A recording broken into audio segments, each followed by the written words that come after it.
বাংলায় কথা বলছো, তার জন্য তুমি বাংলাদেশি। থিয়েটার আমাকে অনেক কিছু দিয়েছে, কিন্তু আমি দল থেকে সেভাবে কিছু। আমি ঋত্বিক, আমাদের এই আড্ডার আসরে আপনাদের সবাইকে স্বাগত। আমরা এই আড্ডার নাম দিয়েছি রিহার্সিং রিয়ালিটি। আজকে পুরো একদম নির্ভেজাল আড্ডা আমরা দিতে চলেছি, কোনো স্ক্রিপ্টেড নয়, কোনো লেখা নয়। আজকে আমাদের যিনি গেস্ট আছেন, যিনি আমাদের দাদা প্রাণেশ ভট্টাচার্য, যার সাথে আমরা কথা বলবো বাংলা সাহিত্য, বাংলা বাংলা উপন্যাস এবং হচ্ছে প্রকাশনীর বিষয়ে।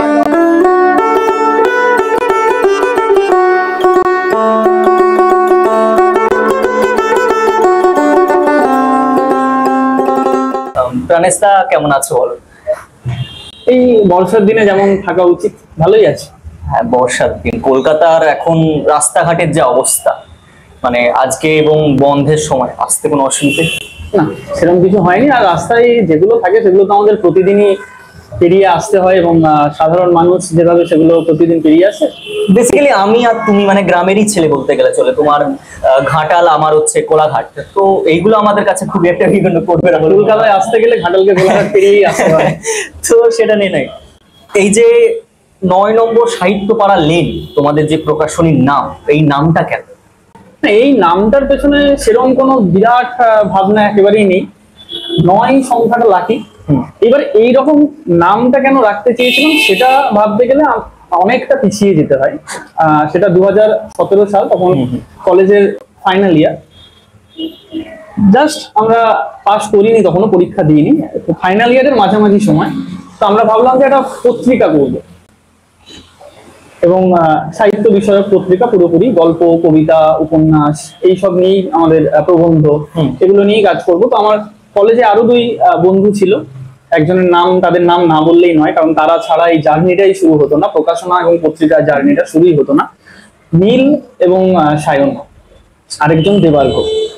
দেবার্ঘ লেখালেখি না করলেও দেবার্ঘ ছিল আর্টিস্ট। ও আমাদের প্রথম সংখ্যার কভারটা এঁকেছিল। আর সায়ন ছিল আমার কো এডিটর, সহ সম্পাদক। আর আমি সেই আমার অনেক পুরনো ইচ্ছে, সেটা নিয়েও পরে বলছি, এবং সেই ইচ্ছেটাকে আস্তে আস্তে বাস্তবায়ন করা। তো একটা পত্রিকা শুরু করতে গেলে সবার আগে তো নাম ঠিক করতে হয়। কোনো কিছু জন্মালেই, যেমন মানুষ জন্মালেও, তো সেভাবেই কি নাম দেওয়া যায়। বাংলার কঠিন কঠিন শব্দ, অভিধান, সেগুলো যখনই দেখছি আমার মনে হচ্ছে না এগুলো ঠিক আমার মনের মতো হচ্ছে না।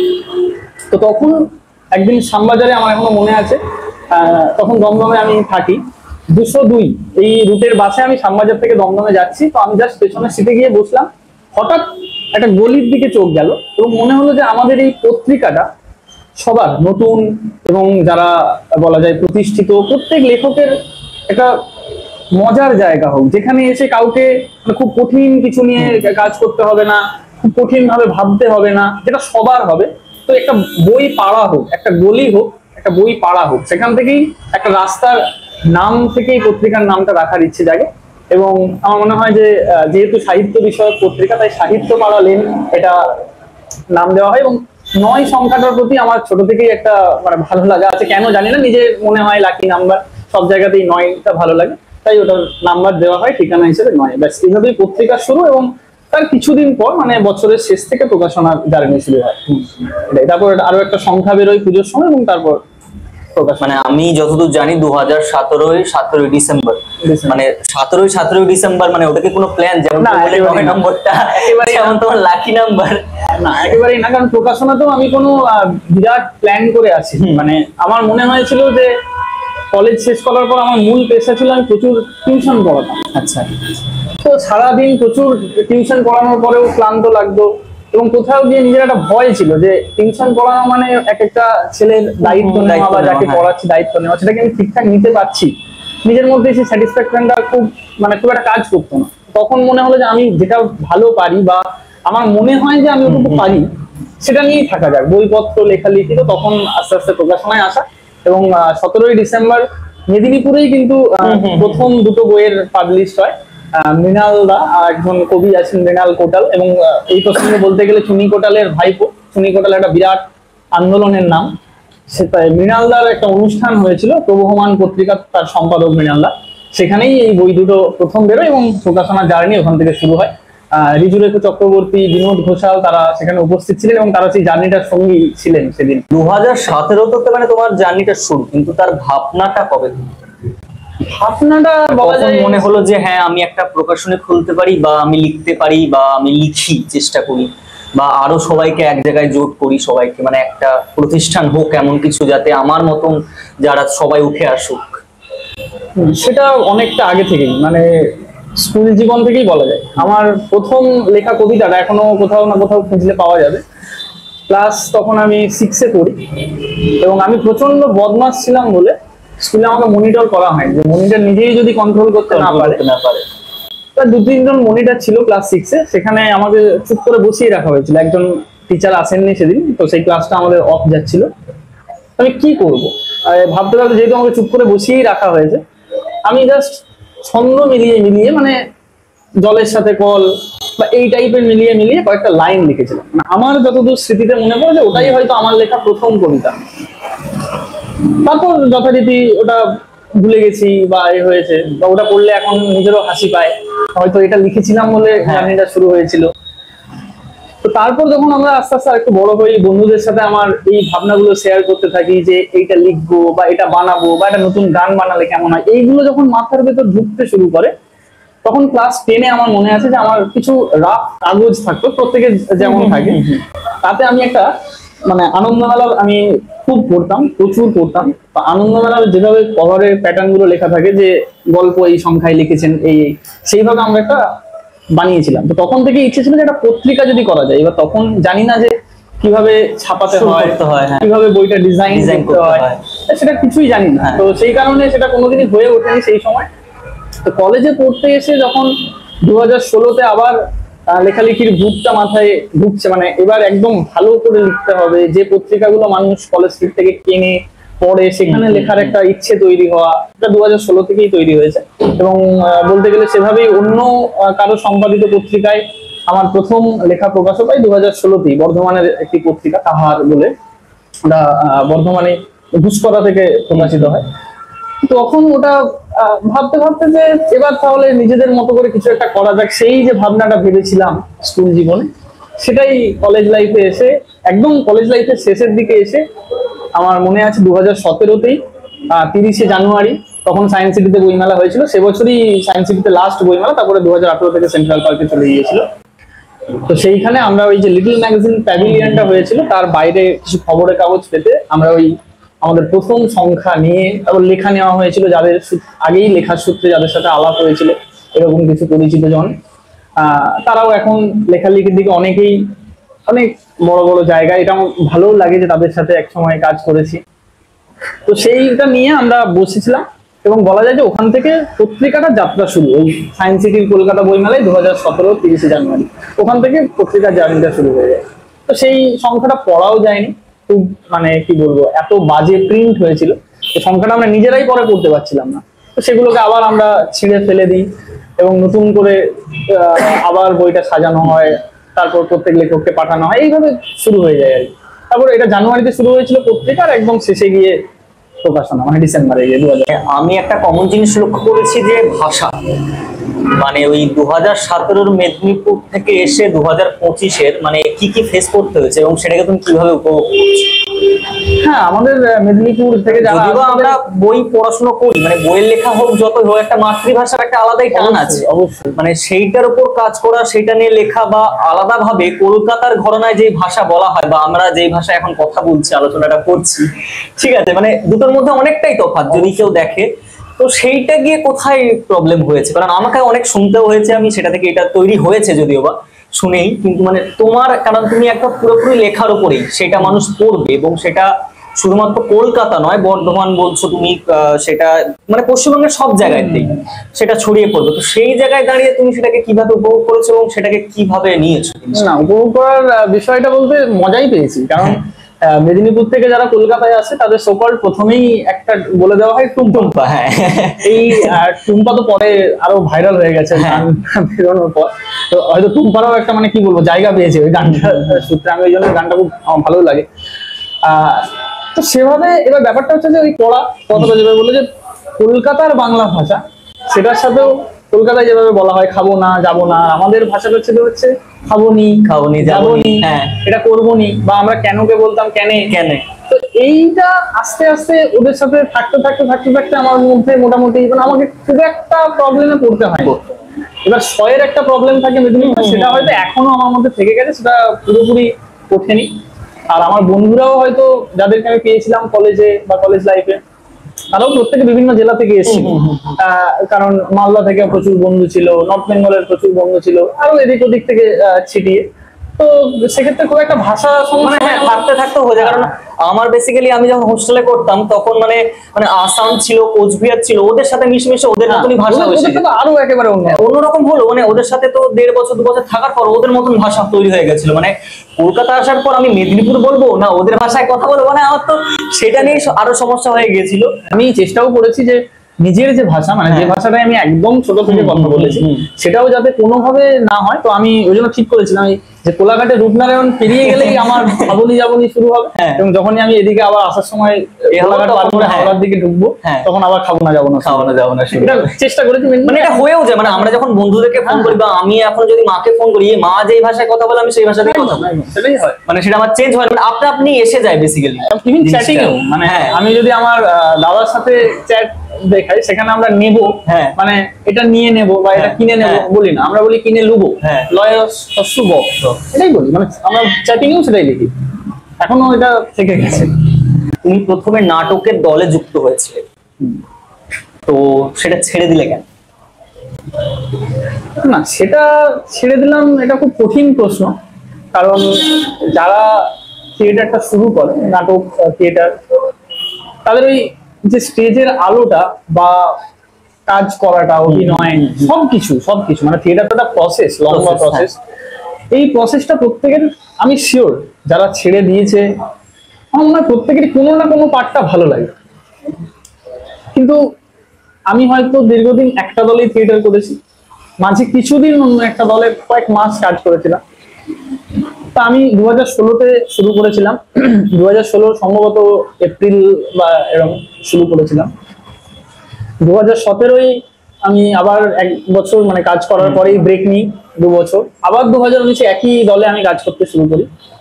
তারপরে যখন 2021-এ ফাইনালি আমি ওই দল ছাড়লাম, এবং তারপর থেকে নাটকের সাথে সেভাবে যুক্তই নই। তো আমার মনে হয়েছিল যে থিয়েটার আমাকে অনেক কিছু দিয়েছে, কিন্তু আমি দল থেকে সেভাবে কিছু পাইনি। তো মানে যেটা আমার কাজে লাগতে পারে বা কিছু, তো কিন্তু এটাও আবার অস্বীকার করার জায়গা নেই যে সেই দল আমাকে প্রথম মঞ্চ দিয়েছে বা আমার শেখার জায়গা দিয়েছে। আমি মানে কি বলবো, অন্য কারো কাঁধে দোষ না দিয়ে বলতে পারি যে আমি হয়তো সেখানে থেকে কিছু নিতে পারিনি। তো তাই জন্যই আমি তারপর ছেড়ে দিই। তবে এখনো এটুকু বলতে পারি যে থিয়েটার নাট্য দল ছাড়লেও নাটককে আমি এখনো ছাড়িনি। ভবিষ্যতেও ইচ্ছে আছে যে কোনো উপায়ে কাজ করার, মানে হয়তো অভিনয় আমাকে সেভাবে টানে না, কিন্তু নাটক লেখা বা নাটক তৈরি করার যে বিভিন্ন প্রসেসটা তার মধ্যে থাকতে আমার ভীষণই ভালো লাগে। মানে যোগ হয়েছিল কি, মানে কি ভেবে, মানে অভিনয় করব বা আমার লেখাতে এটা সুবিধা হবে বা আমার লেখা নাটক কাজে লাগবে, মানে কি ভেবে যোগটা হয়েছিল? না, আমার লিখতে আসা বা থিয়েটার দুটোই মূলত মানে আমি যেভাবে ভেবেছিলাম তখন, যে থিয়েটার বা একটা লেখা এটা বলার জায়গা, আমাদের বলার তো একটা জায়গা চাই। আমি যদি কিছু বলতে চাই, যদি কিছু না বলতে চাই তো কোনো ব্যাপার, অবশ্যই যদি বলতে চাই তাহলে একটা জায়গা দরকার। তো আমার প্রথম লেখা প্রকাশের আগে কিন্তু আমি প্রথম কলকাতায় অভিনয় করেছি। আরো একটা ব্যাপার থিয়েটারে যোগ দেওয়ার ক্ষেত্রে ছিল যে আমার বাবা দীর্ঘদিন প্রফেশনাল নয়, অ্যামেচারিস্ট হিসেবে যাত্রা করত। আচ্ছা। এবং সেই অভিনয় আমি সামনে থেকে দেখেছি। এবং স্কুলের ক্লাসে ছোটখাটো আমরা যে নাটকগুলো আমাদের পড়ানো হতো, আমাদের কিছু টিচার ছিলেন যে আমাদের মধ্যে চরিত্র ভাগ করে দিয়ে ওগুলো পড়ানো হতো। তখন যখন আমাদের টিচাররা প্রশংসা করতেন বা তুই খুব ভালো বললি, তখন ওটা থেকে একটা উৎসাহ তৈরি হয়েছিল যে আমি কলকাতায় যখন এসেইছি এবং নিজের মধ্যেও ইচ্ছেটা আছে, বলার ইচ্ছেটা আছে, সেই থেকেই থিয়েটারে যাওয়া। এবং অবশ্যই বাবার ওই যাত্রা দেখে একটা ইচ্ছে তো ছিলই, সেখান থেকেই শুরু। আর মানে তার থেকে বেশি কিছু ভাবিনি। আমি না অনেককেই বলতে শুনেছি, মানে অনেক বড় বড় শিল্পীও বলে থাকে যে শিল্পীর মনে যদি কোনোভাবে আঘাত না থাকে বা সেটা যে কোনো কারণে, সেটা প্রেম হতে পারে, বাড়ির সমস্যা, বা যে কোনো ভাবে যদি আঘাত না থাকে, তিনি শিল্পী হতে পারেন না, বা লিখতে পারেন না, বা অভিনয় করতে পারেন না, বা ভালো গান গাইতে পারে না, তুমি এটাকে কিভাবে দেখো? ও জীবনের ঘাত প্রতিঘাতটাই তো লেখা, মানে এটা অবশ্যই, মানে এটা কি বলবো, ওই আপেক্ষিক ব্যাপার আর কি।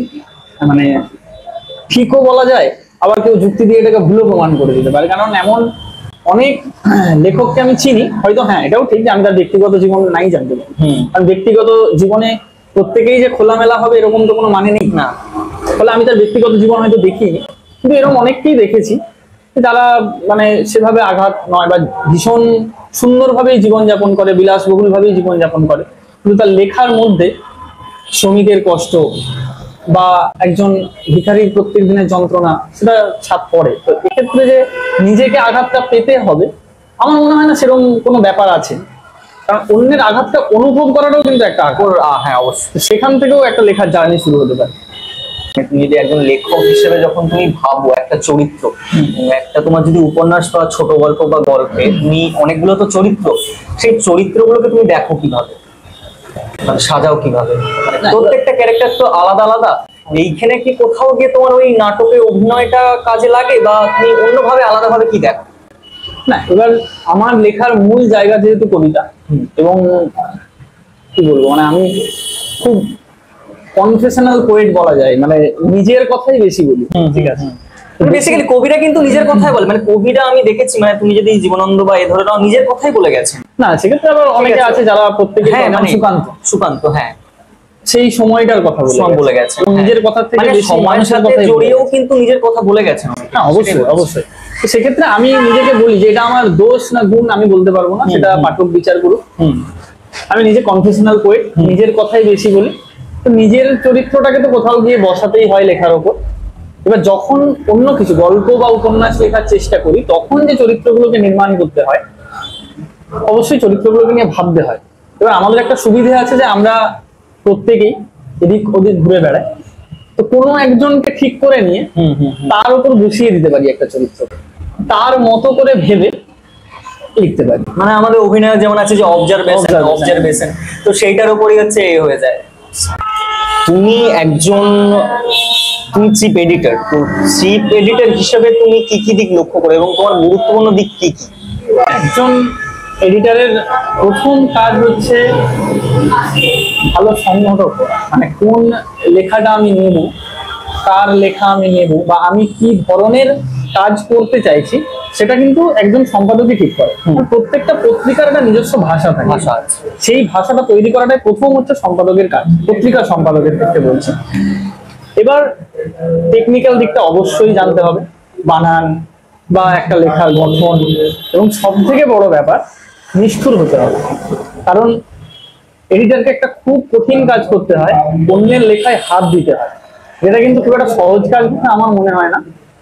কারণ ধর তুই যখন লিখছিস কিছু, তখন তুই কিন্তু কিছু একটা ভেবে লিখছিস, তোর একটা অনুভূতি থেকে তুই লিখছিস। এবার সেটাই আমি যখন হাত দিচ্ছি বা আমার মনে হচ্ছে যে এই জায়গাটায় চেঞ্জ করা দরকার, আমি তোর অনুভূতিটাকে চেঞ্জ করতে চাইছি। তো আমার মনে হয় যে এটাও একটা খুব এডিটরের টেকনিক্যাল দিক। আরো অনেক কিছু খেয়াল রাখতে হয়। আমার যদি মনে হয়েছে যে এই জায়গাটায় আমি একটু এটা লিখলে ভালো হতো, বা এইটা যদি একটু চেঞ্জ করা যায়, আমি তো বলতে পারি না যে এটা লিখলে ভালো হতো, যদি কিছু চেঞ্জ করা যায়, তো তারা সেক্ষেত্রে প্রত্যেকেই সম্মতি দিয়েছেন, বা কেউ কেউ হয়তো আমাকে বুঝিয়ে বলেছেন যে কেন ওই জায়গাটা লিখেছি। তো তখন আমি তাদের সাথে সহমত হয়েছি এবং তারপর লেখাটা ছাপা হয়েছে। ফলে কোনোদিন কারোর সাথে মনোমালিন্য বা ঝামেলা এখনো পর্যন্ত হয়নি, ভবিষ্যতে হবে না সেটা বলতে পারছি না। ধরো একটা বই প্রকাশ হচ্ছে, তাতে তোমার লেখাও থাকছে, এবং সেইটার কাজ তুমি তুমি নিজেই করছো, সম্পাদনার কাজ তুমি নিজে করছো, সেইখানে গিয়ে তুমি দুই দিকটা ব্যালেন্স করো কিভাবে? এটা তো খুব কঠিন কাজ। কারণ এবার এখানে কি হয়, মানে নিজেকে বিশ্বাস এবং নিজেকে ভরসা। কারণ আমার মনে হয়েছে যে আমি এতক্ষণ যাদের লেখা পড়লাম তার সঙ্গে আমার লেখাটা রাখা যায়, তখন সেখানে রাখি। এবং বলা ভালো, আমার পত্রিকার প্রথম সংখ্যাতে আমি একটি কবিতা লিখেছিলাম, যেটা আমরা বললাম যে ওই 2017 30 জানুয়ারি যেখানে ছিল। তারপর থেকে আমি কোনো সংখ্যায় নিজে কোনো কবিতা, গল্প বা এইভাবে কিছু লিখিনি, শুধু সম্পাদকীয় ওটুকুই লিখেছি, সম্পাদকের লেখাটুকুই লিখেছি।